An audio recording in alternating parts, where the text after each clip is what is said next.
नमस्कार रहस्य भरा श्रीक्षेत्र को मु डॉक्टर विभूत रंजन आपण मानक स्वागत करुच्ची। आगु को रथयात्रा समय रे आज मु एभली एक विधि विधान कथा कहूची। मु निजे जाने एपरिक वर्तमान समय पीढ़ी एवं पुरीर मध्य अनेक लोक या उपरे सेमानकर विशेष से हुई तो जानी नथिबे। तार तो मुझे सब जानी आदौ कहूना किंतु एते सुंदर विधि विधानटे रही मु ये विधि विधानटा को मोर स्कूल पिला बेलू आज पर्यंत देखि आसुची। ता कौन रथयात्रा हबाकू थिबो किछि दिन चैतन्यपंथी वैष्णव माने भक्त माने समस्त हाथ में प्राय 20-25 जन गोटे गोटे हाथ में छाँचुणी मुठा धरी नुआ छाँचुणी मुठा आउ जड़े जड़े बेत धरी आ समस्त एमती लंबा धरी धरिकी कीर्तन हो ढोल बाजुव से सब जाऊे हरिकृष्ण हरिनाम करके गुंडीचा घर आड़िकी। अरे कौन पिला आम मन अरे एम सब छाँचुणी उठा धरती बेत बाड़ी कहीं धरती ना एम जाऊँच मो जेजे कहती एम जाऊँच गुंडीचा घरे बाबुना भूत को बाड़े फिर बाबुना भूत जेजे गीत बोलिए मो ना बाबुना भूत मु खाए अल्प भात बाबुना भूत कौन अल्प भात खाए जहाँ आमर गाँ गंडार लोकाल सब अच्छी मु कहे जेजे गुंडीचा कौन बाबुना भूत अच्छी ना हो गुंडीचा घर बाबुना भूत अच्छी कौन से कथाटा कहूँ जेहेतु वर्ष तमाम गुंडीचा घरटा 9 दिन पर सब बंद हो पड़ी था। आमर गोटे विश्वास अच्छी जो घरे कहीं चल प्रचल हमें मनीष बंद हो सब पड़ी से घरे भूत प्रेत मैंने आसिकी सब रुहती। आहेतु गुंडीचा घरे वर्ष को थरुटे मात्र 9 दिन पर खोला हे ठाकुर आसिक रे 9 दिन यात्रा पर से फेरीजे। तेणु वर्ष सारा जिते गोटे ताला पड़ी रोचे मंदिर ता भितर गोटे भूत आसी रही जाए ता ना हूँ बाबना भूत। किंतु आमर ठाकुर आसवे जगन्नाथ आसवे भाई भौणी सांगे आसवे आ कौन जो आसी ठाकुर रे सा भर गोटे भूत रेणु ये भूत बाड़ाया प्रति वर्ष रथयात्रा पूर्वर यही चैतन्यपंथी वैष्णव माने हाथ में छाँचुनी मुठा बेत बाड़ी धरिकी कीर्तन करी उदंड नृत्य नाची नाचिकी गुंडीचा घर आड़िकी जाती। ए दृश्य देखिले अति आनंद लगिबो। जिबे कौन करिवे ना गुंडीचा घर भितर वर्ष सारा तो मैला हो पड़ी धूली धूसरित हो पवन में पतर फतर पड़ एमाने समस्ते पूरा गुंडीचा घरटा को छाँचुणी मुठारे ओलैकी परिष्कार करेंगे। यहीटा है उद्देश्य। एवं ये जो बेत बाड़ी धरते कह जाए से बेत बाड़ी रे से माने सब कोण अनुकोण बाडे माने भूत को कड़े तड़ती माने बाबुना भूत से ये बेत बाड़ीर माड़े डर से गोटे गुंडीचा घर छाड़ी चली आसे है। यही बाबना भूत गुंडीचा घर भितर आसी रहिला केमिति आ पछरे एक सुंदर लौकिक कथा अच्छी। कौन आपण माने पंचसंख्या कथा जानिचंती? पंचसखा माने आमर अच्युत जशवंत शिशु अनंत जगन्नाथ बलराम दास। जशवंत थिले जने तांत्रिक सिद्ध तांत्रिक जगतसिंहपुर अड़ंगगढ़ गाँव में वर्तमान भी समाधिपीठ अच्छी एवं से गाँव अधिवासी किए जशवंत।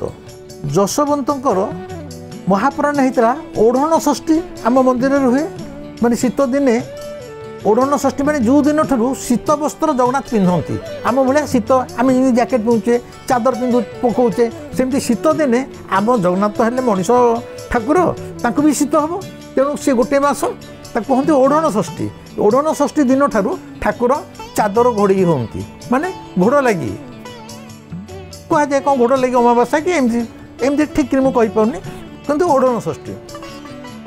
जशवंत से ओढ़ण षष्ठी दिन देह रक्षा करते ओढ़ण षष्ठी दिन देह रक्षा करने पूर्व जशवंत निज हाथ में रांधि प्रसाद ओरा चाउल रांधि से जगन्नाथ को निमंत्रण करते एवं कह जाए माने ये जो पंचसखांकर साहित्य कह जाए जे जशवंतर निमंत्रण रक्षा करी जगन्नाथ स्वयं आसिकी तांको सहित प्रसाद खाइते एवं से जो प्रसाद जशवंत रांधि सी एक्जाक्ट महाप्रसादर बास्ना देइथिला।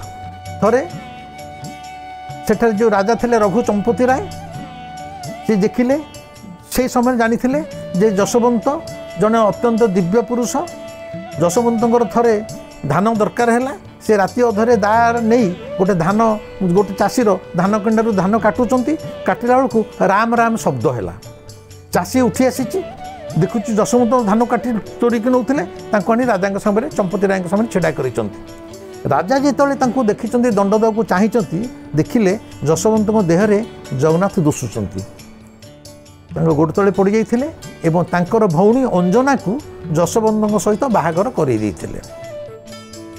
जशवंत राजा रघु चंपती राय भौणी अंजना को बाहाले किछि दिन चली चलीगला अंजना कर इच्छा है मत टे आईष खाया इच्छा हो जशवंत कहले अरे मु तो निजे निरामिष सी मु तो आमिष खाएनी ना ना मोर तो टे आईष खाया इच्छा हो जशवंत कौन कला गोटे लाउटे तोली तांत्रिक पद्धति एक आमिषयुक्त से लाउ रे रोसई करथिले लाउटा को साधारण आमिष हिसाब से नियाजाए एपरिकी लाउटा को बलि रे व्यवहार करा जाए मंदिर रे तेणु से जो लाउटा को तांत्रिक पद्धति रे से आमिष रोसई रूप करी स्त्री की देइथिले सेही दिन कहा जाए रत्न सिंहासन पाखे जो भोग लगी से दिन रत्न सिंहासन पाखटा आईष आईष बास्ना करिथिला एवं एमाने सब आश्चर्य होते जे महाप्रसाद आईष के बास्ना हो जगन्नाथ राजा को स्वप्न कहते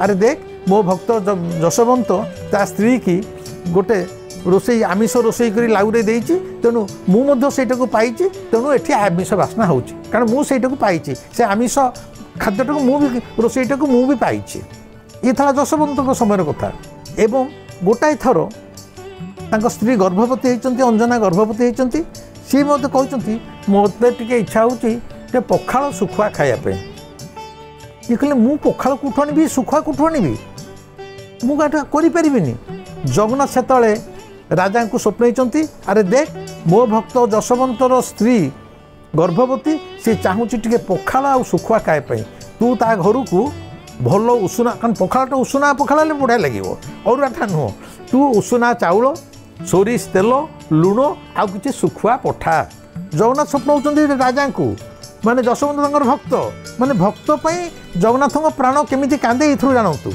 तेणु से अनुसार आसी से खाई एपरिकी गोटे थर से दांत घोषुंट किए से जशवंत घर पाखे गोटे भंगा कांथटे थाए से भंगा कांथ उपर बसिकी से दांत गोटे दांत घोषुंट देखिले बड़ भाई माने किए अच्युतानंद तो सिद्ध साधक थे से शून्य जीवासा करते सी देखुं अच्युतानंद गोटे घोड़े बसी शून्य भासी भासी आसुँच बड़ भाई मो पे घुसुँच ये भी तांत्रिक कहले अरे कांथ कहले तू भी मत उड़े नहीं चल से भंगा कांथ रे बसिकी जशवंत उड़ी उड़ी जाऊँच आकाश में सेपटे अच्युतानंद आसुँच कटक जिले में जो जगार मिलन होता अच्युतानंद सहित जशवंत जोटी भेट होता से गाँव ना आज जाए अच्छी भेटना गाँव यही जशवंत एत कथा मुझे जशवंत संपर्क कहीं कहली ना गुंडीचा घर भितर को बाबना भूत केमिति आसिला आमर पुरी की जो मैंने आसुवे मालती पाटपुर देकी जो आसवे लिखाई तो मालती पाटपुर स्टेशन गोटे पटे बस गड़ा थाए आ गोटे पटे स्टेशन मालतीपुर स्टेशन से समय मालती पाटपुर से आधुनिक नाला जंगलिया रास्ता थिला गोटे बड़ बरगछ थिला जो बड़ बरगछरे गोटे भूत रही बाबना भूत माने जोटा गुंचार अच्छी से बाबना भूत से बरगछ भितर रोला से रास्तार जी जाती बाबना भूत तांको हैरान करे हैरान हरकत करे भय करे डराए से रास्तार उदुदिया खरा बेले राति कहीं जाती रथयात्रा समय जशवंत रथयात्रा है जशवंत आसुँच पुरी तांकर भक्त मंडली सहित कीर्तन करी ग्रामवासी कहले तमें से मालती पाटपुर पटे दे जमा जीवनी से गोटे बरगछरे बाबना भूत अच्छी सी समस्त की कहार तंटी चिपी मारी दौची क्या भयभीत करोची क्या डराऊँच तुम्हें आदौ जीवनी ଯଶୋବନ୍ତ ସେଥିରେ କହିଲେ ହଁ ଏବେ କେବେଠୁ ନା ସେ ତ କେବେଠୁ ରହିଲାଣି ଆଉ ସେ ବାବନା ଭୂତ କେବେଠୁ ରହିଲାଣି। ଆରେ ଯଶୋବନ୍ତ ତ ନିଜେ ଜଣେ ସିଦ୍ଧ ତାନ୍ତ୍ରିକ ତନ୍ତ୍ର ବଳରେ ସେ ଯେଉଁ ଭଙ୍ଗା କାନ୍ଥ ଉପରେ ଦାନ୍ତ ଘଷୁଥିଲେ ସେ ଉଡ଼ି ଉଡ଼ି ଆସୁଥିଲେ। ଆଉ ଏଇଟାକୁ କେହି ଗପ ବୋଲି ଭାବନ୍ତୁନି। ମୋ ଜେଜେ ଥିଲାବେଳେ ବି ନିଜେ କହିଛନ୍ତି ଆମ ଗାଁରେ ଏମିତି ଜଣେ ତାନ୍ତ୍ରିକ ଥିଲା, ମାନେ ମୋ ଜେଜେ ଆଖି ଦେଖା କଥା। ଏଠି ଅଛି ନଡ଼ିଆ ଗଛଟା, ସେ ତାନ୍ତ୍ରିକକୁ ଡକା ହେଇছে ତୋ ତନ୍ତ୍ରଟା ଦେଖା। ଏମାନେ ଜମିଦାର ପରିବାର, ଆମ ଜେଜେଙ୍କ 5 ଭାଇ। ଜେଜେ କହିବା କଥା ମୁଁ ନିଜେ ଆଖିରେ ଦେଖିଛି ସେ କ'ଣ ତନ୍ତ୍ର କଲା, ନଡ଼ିଆ ଗଛଟା ଏଠୁ ଯାଇକି ସେଠି ଲାଗିଗଲା, ଏଠି ନଡ଼ିଆ ଗଛ ଆଉ ନାହିଁ। ତନ୍ତ୍ରଟା ଏଭଳି ଏକ ବିଦ୍ୟା, ତନ୍ତ୍ରରେ ମଣିଷକୁ ମଧ୍ୟ ମାରିଦେବ। ଜଣେ ଦିଲ୍ଲୀରେ ଥିବ, ଜଣେ ଫୁଲବାଣୀରେ ଥିବ, ସେ ଦିଲ୍ଲୀ ଲୋକଟାକୁ ମାରି ଦେଇପାରିବ ତନ୍ତ୍ର ବଳରେ। ତନ୍ତ୍ରର ଭଲ ସାଇଡ଼୍ ଅଛି, ଖରାପ ସାଇଡ଼୍ ଅଛି। ତେଣୁ କହିଲେ ଠିକ୍ ଅଛି। ସେ ସେଥିରୁ ତାଙ୍କର ଭକ୍ତମଣ୍ଡଳୀ ସହିତ କୀର୍ତ୍ତନ କରି କରି କରି କରି ସିଏ ପୁରୀ ଆସୁଛନ୍ତି। ଯେତେବେଳେ ସେଇ ବରଗଛଟା ପଡ଼ିଲା ଯାହା ଭିତରେ ବାବନା ଭୂତ ଅଛି, ଯଶୋବନ୍ତଙ୍କ ହାତରେ ଗୋଟେ ଲହଲହିକା ଗୋଟେ ବେତ ବାଡ଼ି ଥିଲା। ସେ ମନ୍ତୁରେଇକି ତାକୁ ସେ ବେତ ବାଡ଼ିକି ଛାଡ଼ିଲେ, କହିଲେ ଏ ବାବନା ଭୂତ ଏଇ ବେତ ବାଡ଼ି ଭିତରକୁ ପଶିଆ। ଏ ତ ତନ୍ତ୍ରରେ ସିଦ୍ଧ ହସ୍ତ। ବାଧ୍ୟ ହୋଇକି ସେ ବାବନା ଭୂତଟା ସେଇ ବେତ ବାଡ଼ି ଭିତରେ ପଶି ଆସିଲା। ବେତ ବାଡ଼ି ଭିତରେ ଯେତେବେଳେ ପଶି ଆସିଲା, ଏମାନଙ୍କର କୀର୍ତ୍ତନ କରି କରିକି ଶ୍ରୀକ୍ଷେତ୍ରକୁ ଯାଉଛନ୍ତି। ମାନେ କୀର୍ତ୍ତନ ଚାଲିଛି, ଏମାନେ ସବୁ ଶ୍ରୀକ୍ଷେତ୍ରକୁ ଯାଉଛନ୍ତି। କୁହାଯାଏ ସେ ଯେଉଁ ବେତ ବାଡ଼ି ଭିତରେ ବାବନା ଭୂତ ଥିଲା, ସିଏ ବି ଏଇ ହରେ କୃଷ୍ଣ ହରେ ରାମ କୀର୍ତ୍ତନ ଭିତରେ ସେ ବେତ ବାଡ଼ି ଭିତରେ ବି ବାବନା ଭୂତଟି ବି ଏମିତି ନାଚି ନାଚି ନାଚି ନାଚି ନାଚି ନାଚି ସମସ୍ତଙ୍କ ଆଗରେ, ମାନେ ତାକୁ ଆଉ କେହି ଧରି ନାହାନ୍ତି। ଏମାନେ ଭକ୍ତମାନେ ଚାଲୁଛନ୍ତି କୀର୍ତ୍ତନ କରି କରି, ଯଶୋବନ୍ତ ଆଗରେ ଯାଉଛନ୍ତି। ଏବଂ ଠିକ୍ ସେତିକିବେଳେ ବାବନା ଭୂତର ସେ ଯେଉଁ ବାଡ଼ି ଭିତରେ ବାବନା ଭୂତ ଅଛି, ସିଏ ବି ଆଗରେ ଶୂନ୍ୟରେ ନାଚି ନାଚି ନାଚି ନାଚି ଯାଉଛି। ଶ୍ରୀକ୍ଷେତ୍ରର ଚହଳ ପଡ଼ିଗଲା। ଆରେ ବାବନା ଭୂତଟାକୁ ଯଶୋବନ୍ତ ସେ ବରଗଛରୁ ନେଇ ଆସିଛନ୍ତି, ତାକୁ ଶ୍ରୀକ୍ଷେତ୍ରରେ ଛାଡ଼ିବେ, ଆମମାନଙ୍କର କ'ଣ ହେବ? ଶ୍ରୀକ୍ଷେତ୍ରରେ ପହଞ୍ଚିଲା ପରେ ଯଶୋବନ୍ତ କହିଲେ ତୁ ଯାଇକି ଗୁଣ୍ଡିଚା ଭିତରେ ଯାଇକି ରହିବୁ, ବର୍ଷ ସାରା ତୁ ଗୁଣ୍ଡିଚା ଭିତରେ ରହିବୁ, ଗୁଣ୍ଡିଚା ଘରକୁ ଜଗିକି ରହିବୁ। ଯେତେବେଳେ ରଥଯାତ୍ରା ହେବ, ଠାକୁର ଗୁଣ୍ଡିଚା ଘରକୁ ଆସିବେ, ତୁ ସେତେବେଳେ ଯାଇକି ମନ୍ଦିରରେ ମା ଲକ୍ଷ୍ମୀ ସାଆନ୍ତାଣୀକି ଜଗିକି ରହିବୁ। ପୁଣି ବାହୁଡ଼ାରେ ଯେତେବେଳେ ଠାକୁର ଶ୍ରୀମନ୍ଦିରକୁ ଚାଲିଯିବେ, ତୁ ଶ୍ରୀମନ୍ଦିରରୁ ଆସିକି ପୁଣି ବର୍ଷ ତମା ଗୁଣ୍ଡିଚା ଘରକୁ ଜଗିକି ରହିବୁ। ଏବଂ ସେଇ ଦିନଠାରୁ ବାବନା ଭୂତ ଗୁଣ୍ଡିଚା ଘରେ ଥାଏ ବର୍ଷ ସାରା। ଏବଂ ଏଇ ଯେଉଁ ଚୈତନ୍ୟପନ୍ଥୀ ବୈଷ୍ଣବମାନେ ଯାଆନ୍ତି ବାବନା ଭୂତକୁ ବାଡ଼େଇବା ପାଇଁ, ଯେହେତୁ ସେ ନହନୌକା ବେତ ବାଡ଼ି ଭିତରେ ଯଶୋବନ୍ତ ତାକୁ ଆଣିକି ଗୁଣ୍ଡିଚା ଘରେ ଛାଡ଼ିଥିଲେ, ସେଇ ବାଡ଼ି ନେଇକି ଯାଇଥାନ୍ତି ତାକୁ ବାଡ଼େଇବା ପାଇଁ। ଏବଂ କୁହାଯାଏ ସେ 9 ଦିନ ଯାକ ବାବନା ଭୂତ ଆସିକି ଶ୍ରୀମନ୍ଦିରରେ ଲକ୍ଷ୍ମୀ ସାଆନ୍ତାଣୀକି ଜଗିକି ରହିଥାଏ। ଏବଂ ସେଇ 9 ଦିନ ଯାକ ବାବନା ଭୂତକୁ ମହାପ୍ରସାଦ ଦେବାର ବ୍ୟବସ୍ଥା ମଧ୍ୟ ଶ୍ରୀମନ୍ଦିରରେ ଅଛି।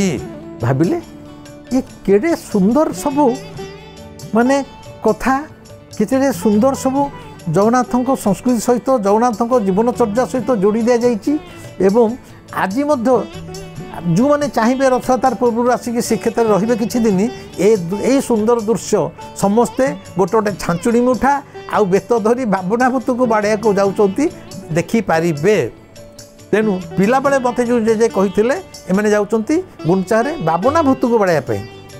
ଏଇ ବାବନା ଭୂତକୁ ଯଶୋବନ୍ତ ଆଣିକି ଗୁଣ୍ଡିଚା ଘରେ ଛାଡ଼ିଥିଲେ।